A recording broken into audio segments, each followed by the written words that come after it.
গোয়াইনঘাটে চেকপোস্টে শত শত ট্রাকের অবাধ যাতায়াত, রহস্যজনক কারণে ধরা পড়ল একটি। বিস্তারিত দেখুন প্রতিবেদনে। সিলেটের গোয়াইনঘাটে বালুভর্তি ট্রাকের ভেতর সুকৌশলে লুকিয়ে রাখা বিপুল পরিমাণ চোরাচালানকৃত ভারতীয় জিরা উদ্ধার করেছে পুলিশ।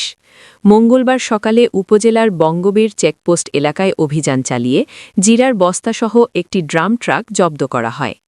এ সময় চোরাচালানে জড়িত থাকার অভিযোগে ট্রাক চালক জাকারিয়া হোসেনকে আটক করা হয়েছে। আটক চালক গোয়াইনঘাট উপজেলার ১৩ নং বিছনাকান্দি ইউনিয়নের ঘোড়া গ্রামের চমকালীর ছেলে। তবে এ ঘটনার সাথে জড়িত জিরার মূল মালিকরা পলাতক রয়েছেন। পুলিশ জানিয়েছে, উদ্ধারকৃত জিরার মোট পরিমাণ ৭৬ বস্তা, ব্র্যান্ড KS গোল্ড, যার আনুমানিক বাজার মূল্য প্রায় ১১,৪০,০০০ টাকা। এদিকে নিয়মিত শত শত ট্রাক পারাপার হলেও হঠাৎ একটি ট্রাক ধরা পড়ায় স্থানীয়দের মধ্যে হাস্যরসের সৃষ্টি হয়েছে।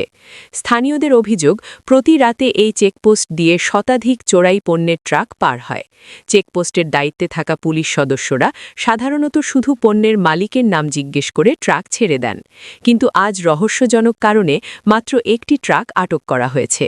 এছাড়া শুধু ট্রাক চালককে আটক করা হলেও মূল চোরাই পণ্যের মালিকদের বিরুদ্ধে দৃশ্যমান কোনো ব্যবস্থা না নেওয়ায় জনমনে ক্ষোভের সৃষ্টি হয়েছে। থানা পুলিশ সূত্রে জানা যায়, গোয়াইনঘাট থানার অফিসার ইনচার্জ ওসি মনিরুজ্জামানের নির্দেশনায় এসআই আনোয়ার হোসেনের নেতৃত্বে পুলিশের একটি দল মঙ্গলবার সকালে চোরাচালান বিরোধী বিশেষ অভিযানে নামে। সকাল ৭:৩০টার দিকে ১ নং রুস্তমপুর ইউনিয়নের বঙ্গবীর চেকপোস্ট রোডে একটি বালু বোঝাই ড্রাম ট্রাককে থামানো হয়। আপাতদৃষ্টিতে ট্রাকটিতে সাধারণ বালু মনে হলেও পুলিশের সন্দেহ হওয়ায় তল্লাশি চালানো হয়। এক পর্যায়ে বালুর স্তরের নিচ থেকে অভিনব কায়দায় লুকিয়ে রাখা ৭৬ বস্তা জিরা উদ্ধার করা হয়। অভিযানে এএসআই আলী আহমদ ও এএসআই মনির হোসাইনও অংশ নেন। অভিযানে নেতৃত্বদানকারী এসআই আনোয়ার হোসেন জানান, গোপন সংবাদের ভিত্তিতে আমরা বঙ্গবীর এলাকায় অবস্থান নিয়েছিলাম। একটি বালু ভর্তি ট্রাকের গতিবিধি সন্দেহজনক মনে হলে তল্লাশি চালানো হয় এবং বালুর নিচ থেকে অবৈধ ভারতীয় জিরা উদ্ধার করা হয়। চোরাচালান ও মাদক নির্মূলে আমাদের এ ধরনের অভিযান অব্যাহত থাকবে।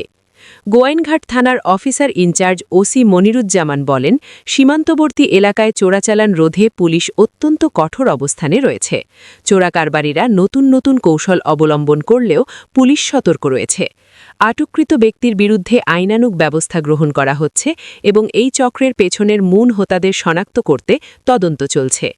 উদ্ধারকৃত মালামাল ও ড্রাম ট্রাকটি বর্তমানে পুলিশ হেফাজতে রয়েছে। এ ঘটনায় গোয়াইনঘাট থানায় একটি চোরাচালান মামলা দায়েরের প্রস্তুতি চলছে বলে জানিয়েছে পুলিশ।